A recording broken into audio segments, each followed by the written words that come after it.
Hello and welcome. I'm Joel Weber, the editor of Bloomberg Businessweek, and I'm thrilled to welcome you to the inaugural Bloomberg Businessweek event, where we'll be bringing the magazine to life through a week-long program. Over the next 5 days, we'll explore the how-tos of business, finance, technology, politics, culture, creativity, and entertainment. The ideas will also fill the pages of the magazine, offering a window into the journey as we go to press. We're going to give you a ton of information to help you get smarter, invest wisely, travel safely, eat well, stay calm, make better cocktails, and maybe even fall in love. Before we get started, we have a few housekeeping announcements. First of all, I would like to acknowledge our solutions sponsor, Deloitte. Our presenting sponsor, InterSystems.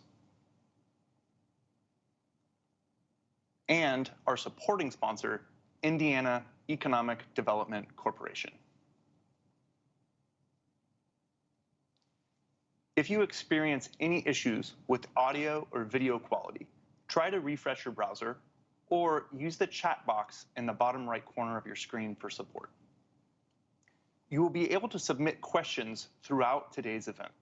To do so, just click open the white tab on the right-hand side of the video window and enter your question. And remember to hit us up on social using the hashtag #TheBusinessWeek and engage with other attendees in the event chat in the bottom right corner of your screen. Now, on to the first segment of the day, the cover trail.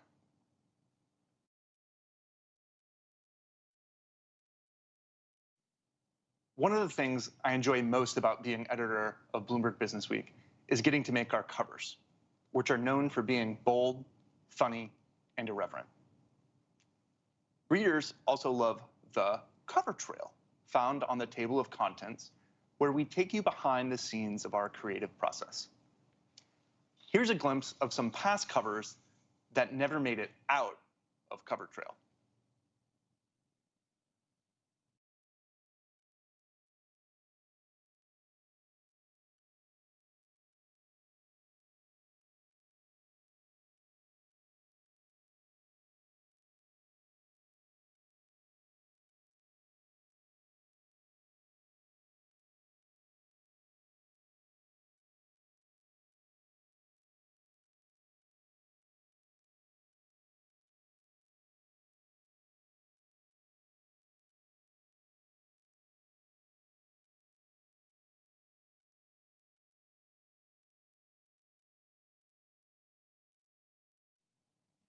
Today, for the first time ever, you get to be part of our creative process and will help us choose the cover.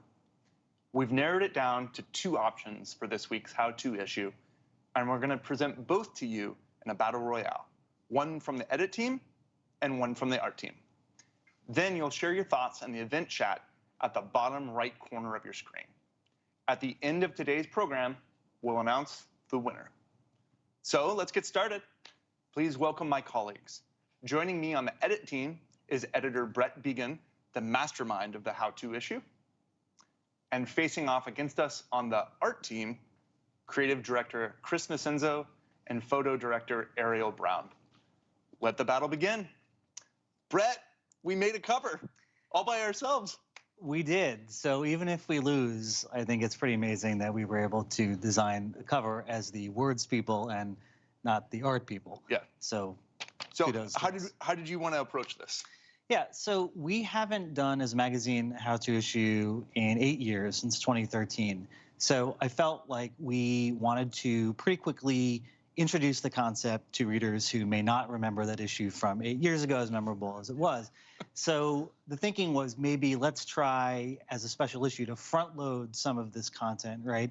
And make it clear that whereas you see our cover week in and week out, and it generally will play off something in the news either that week or a longer term project, this is really different. This is not that. This is a totally different thing. So I think we wanted to signal really quickly to the reader, hey, this is different, it's special, take a look. And what's inside? How much how-to do we have in here? A lot. We have a lot of content. I think in the magazine it's 40 some odd pages of content.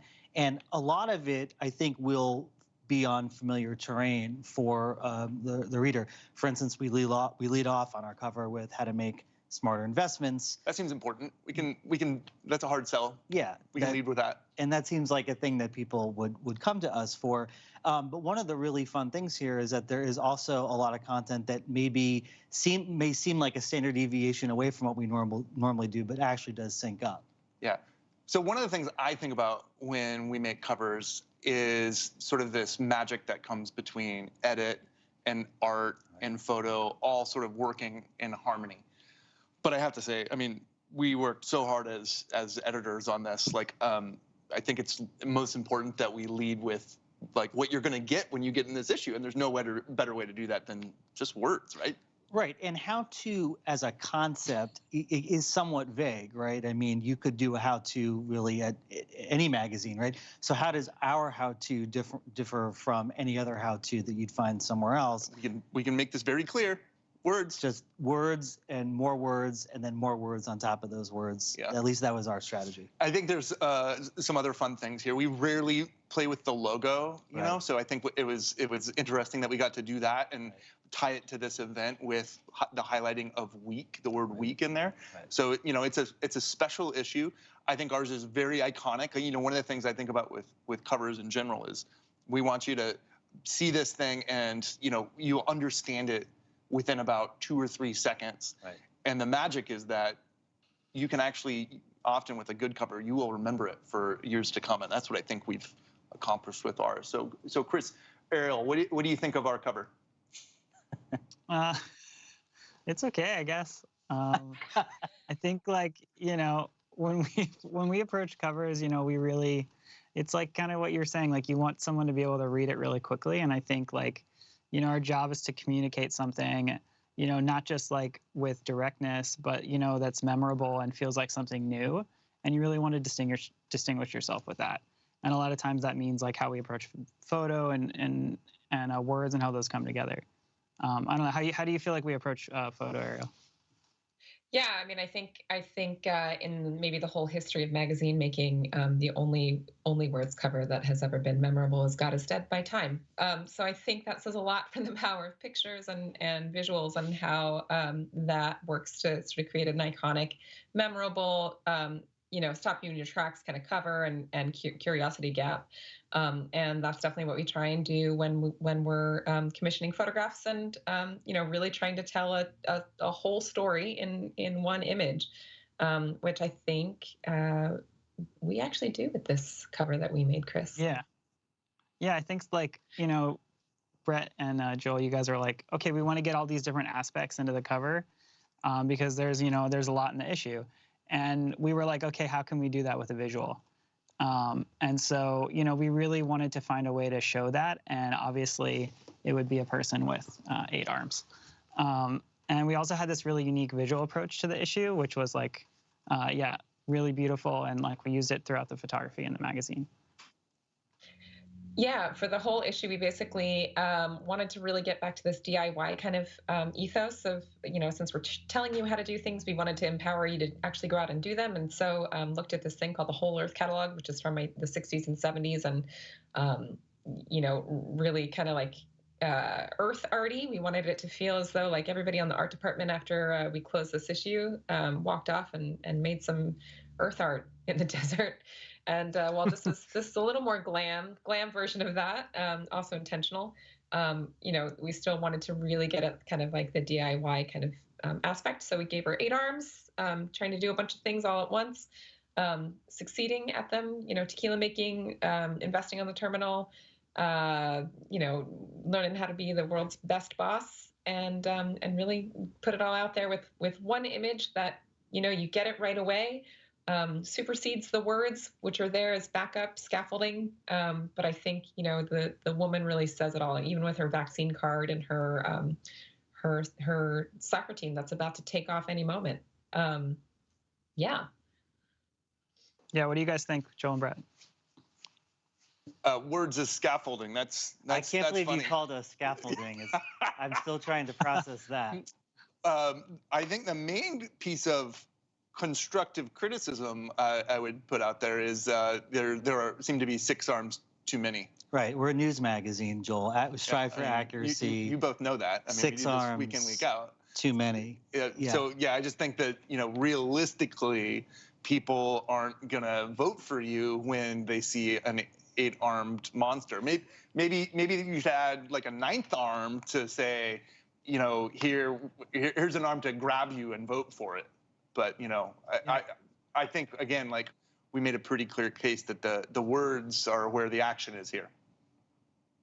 Well, I would say, like 8 arms is great. 9 arms will be better. Fortunately, we know how to use Photoshop, so we can take advantage of that. And, like superheroes, they sell a lot of movie tickets. I'm sure they'll sell a lot of magazines. So I don't know. I feel like this is a really good option.